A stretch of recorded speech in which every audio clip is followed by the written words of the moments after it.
Alright, back into custom packs, and today we're going to do something exceedingly stupid using the Sarcastic Fringehead.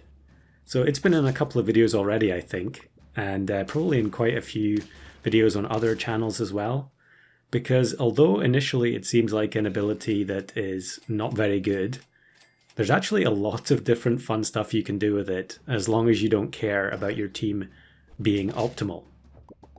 So if you're not aware, the ability for the Fringehead is to plant a copy of your backmost unit on the opposing team when the Fringehead faints.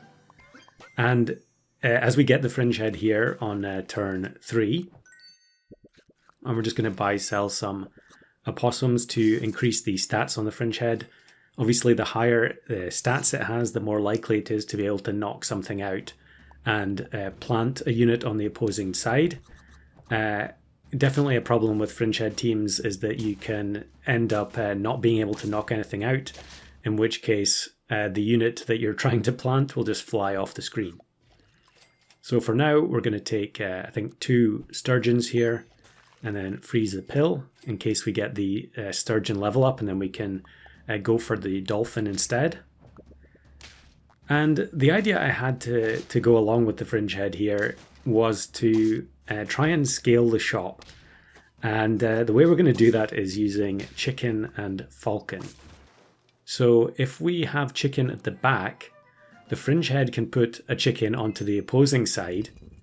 And then if our next unit is a falcon, the falcon can clone the chicken and then copy the chicken onto our side, and we'll get some extra shop scaling that way. So here we end up actually pilling 3 belugas, and I don't think I'd take the level up yet. Yeah, okay, we're just going to maneuver things around a bit. Sometimes it is better just having the larger Fringehead closer to the front, even if you don't actually want to copy anything onto their side. I don't think it's going to work out for us here though. Yep.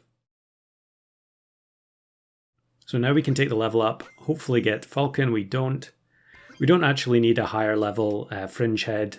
I'm just doing that because, you know, it could potentially give us a level up and help us find something else. And then we'll just take the platypus to recover some gold next turn. This looks like we might be okay. Yeah, we should definitely be okay, I think. Platypus is just such a strong unit. I think that's probably one of the best balance changes they've made in the last year, is making Platypus both sell and faint. Just makes it so much more flexible. Now here we end up getting the falcon, so we'll sell the duck for the extra health and then bring another falcon in as well. That gives us a better chance of actually hitting one of them with the beaver. And then we'll just take sea lion for now, and then hopefully get chicken on the level up from the falcon next turn.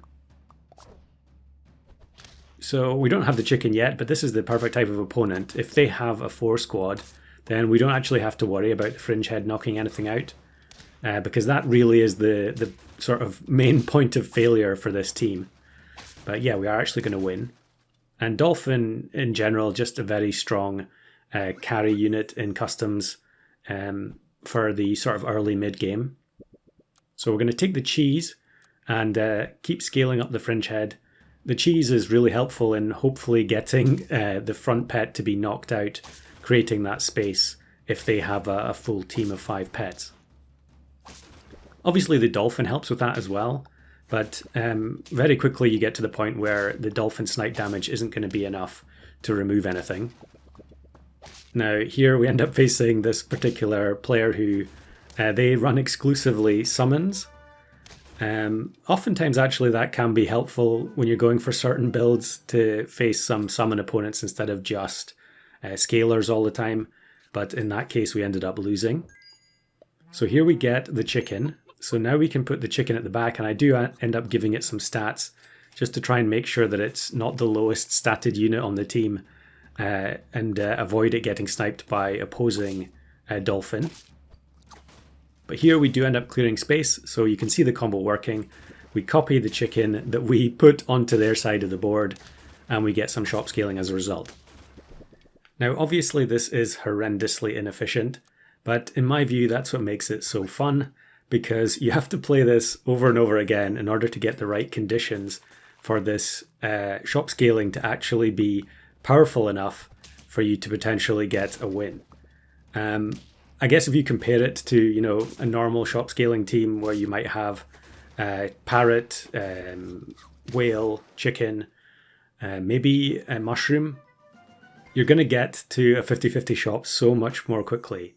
In fact, I think 50-50 shop going for this combo is borderline impossible.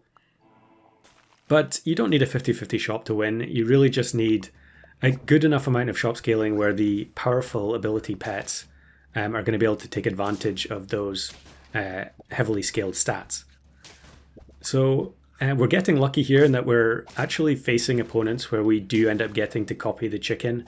Sometimes I would face teams that had a summoning unit up front, and then the chicken that we spawn on their side would end up getting pushed back, so it wouldn't be in the first spot, and that would mean that the falcon doesn't get to copy it, which was extremely frustrating. There were quite a few runs where I got a high roll going, and I had level 3 falcon very, very quickly like we do here.